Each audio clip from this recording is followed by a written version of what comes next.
यम ब्रह्मा वरुणेन्द्र रुद्र मरुतस्त्वन्वन्तु दिव्यस्तवैर्वेदैर्साङ्गपदक्रमोपनिषदैर्गायन्त्यं सामगा ध्यानावस्थित तद्गतेन मनसा पश्यन्त्यं योगिनो यस्यं तं न विदुसुरासुरगणा देवाय तस्मै नमः।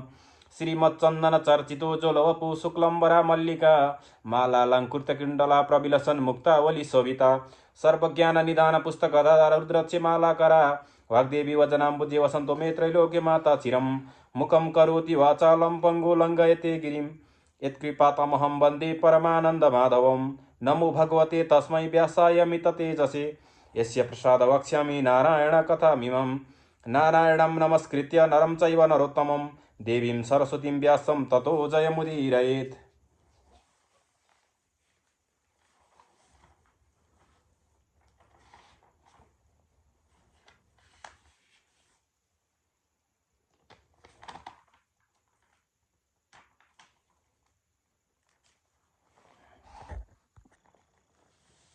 अथ त्रिंशद्वयाध्यायः।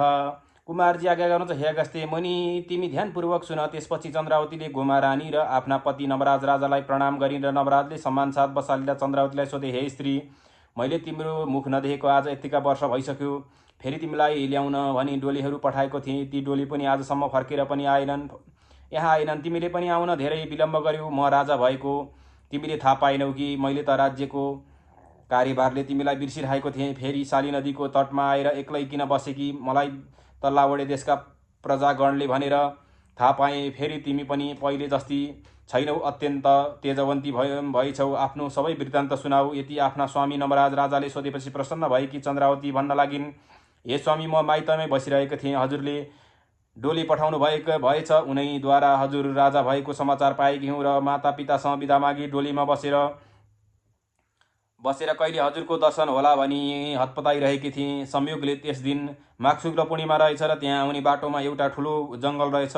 त्यहाँ स्वर्गबाट अप्सराहरू आई श्री स्वस्तानी परमेश्वरीको व्रत गर्न लाएका डोलीहरूले देखेछन् र डोली अड्याई हामीलाई भोक लाग्यो, यहाँ पर केही पाए खाएर आउँछौँ, तपाईँ एकछिन यहीँ बस्नुहोस् भनी मलाई वनमा एक्लै छाडी अप्सराहरूले व्रत गरेको स्थानमा गई उनीहरूको संसर्गमा पूजा गरेर प्रसाद लिई भनेर आई। प्रसाद लिएर त्यसबेला मलाई अहङ्कारले छोपेर डोलीबाट ओर्ली डोलीहरूका हातबाट प्रसाद खोसी थुथु गरी थुकेर खुट्टाले कुल्ची मिल्काइदिएर डोलीहरूलाई बेसरी हप्काई छिटो लैजाऊ भन्दै श्री स्वस्तानी परमेश्वरीको अनेक प्रकारले निन्दा पनि गरेर बिचारा डोलीहरू डरले बोल्न नसकी चुपचाप डोली बोकेर त्यहाँबाट हिँडेर शाली नदीमा आइपुगेपछि पुलद्वारा पारी तर्न लाग्दा अकस्मात चौधुवा टाँगे जस्तै मेघ उठेर ठुलो पानीका साथै भयङ्कर हुरी पनि आयो र म डोलीबाट लडी शाली नदीमा परेर डोलीहरूले के गति भयो केही पनि थाहा पाउन सकिन।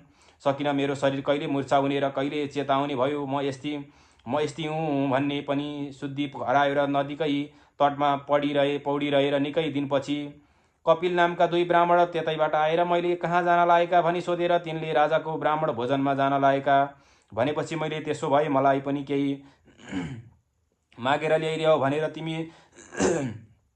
तिनीहरू भोजन गरेर घर फर्किन लाग्दा फेरि आएर, हे पापिनी, मेरो निम्ति हामीले लज्जित हुनु पर्यो। मेरो नाम लिन साथ राजाका भण्डार नै सुक्यो। रानीलाई खाना भनेर पकाइरहेको भात रहेछ, त्यही ल्याइदिएका छौँ भनी मलाई पातमा भात दिएर भोकले आत्तिरहेकी हुनाले मुख पनि नधोई खाना तयार भएर त्यो देखेर ती ब्राह्मणले भने, हे पापिनी, यस्तो अवस्थामा परेर पनि तँलाई धर्मको चेष्टा रहेनछ। तेरो अवस्था देखेर हामीलाई दया लाग्यो।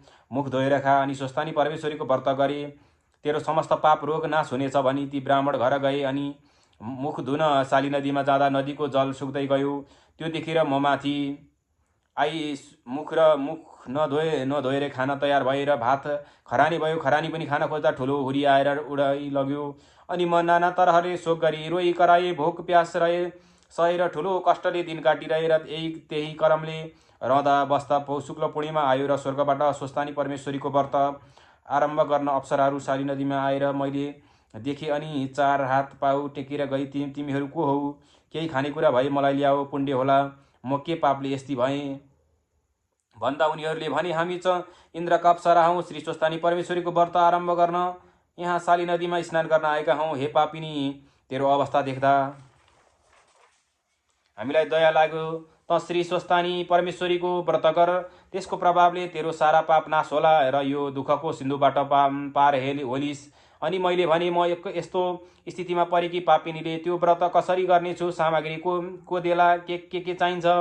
मेरो कुरा सुनि तिनीहरूले व्रत विधि बताई स्वर्ग गएर मैले पनि उनीहरूको उपदेशअनुसार पौष शुक्ल पूर्णिमाको दिनदेखि स्नान गरी एक भक्त र एक चित्त गरी महिना दिनसम्म नित्य मध्याह्नकालमा श्री महादेवको पूजा गरिरहे। महिना दिन भयो र माघ शुक्ल पूर्णिमाको दिन आयो र श्री स्वस्तानी परमेश्वरीको व्रत पूर्ण गर्न अप्सराहरू फेरि त्यहीँ आए र हे स्वामी, महिना दिनमै श्री स्वस्तानी परमेश्वरीको व्रतको प्रभावले मेरो कुष्ठरोग पनि निको भयो र हात खुट्टा पनि पहिले जस्तै भए। र अप्सराहरूसित भने, हे अप्सरा हो, तिमीहरूको उपदेशले पौष शुक्ल पूर्णिमादेखि व्रत प्रारम्भ गरेकी छु।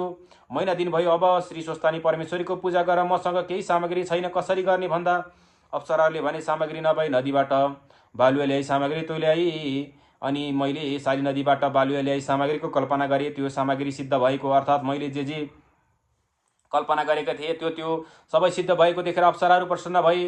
हे सुन्दरी, आजसम्म तँलाई हामी पापिनी भन्थ्यौँ, तर आजदेखि तेरो नाम पुण्यवती भयो भनेर सोही सामग्रीले मैले तिनै अप्सराहरूको संसर्गमा व्रत गरेर सम्पूर्ण व्रत पुरा गरेर उनीहरू स्वर्ग गए। अनि श्री स्वस्तानी परमेश्वरीको प्रसाद अष्टोत्तर 100मा 8 रोटी, 8 अक्षता, 8 पुष्प, 8 पान, 8 कुटका सुपारी, यज्ञसूत्र र सगुन समेत दिन हजुर सामुन्य नहुनाले मैले गङ्गाजीमा मेरा स्वामीसित छिट्टै भेट होस् भनी बगाइदिएर प्रातःकाल भयो र सारी नदीमा स्नान गरी अब माइत जान्छु भनी तयार भइसकेकी थिए र लोकहरू लिन आए। हे स्वामी, मैले श्री स्वस्तानी परमेश्वरीको अवमान र निन्दा गरेको पापले यस्ती भए पनि फेरि उनैको कृपाले कपिल ब्राह्मण र एवं अप्सराहरूको उपदेशले म यस्ती भएँ। आज हजुरको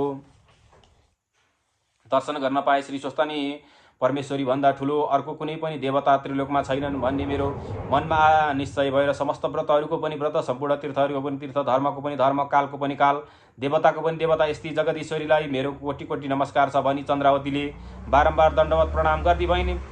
इति श्री स्कन्द पुराणे केदारखण्डे माघमात्म्ये कुमारागस्य संवादे श्री स्वस्तानी परमेश्वर व्रत कथायां चन्द्रावती सो वृत्तान्त कथनं नाम 30 अध्यायः।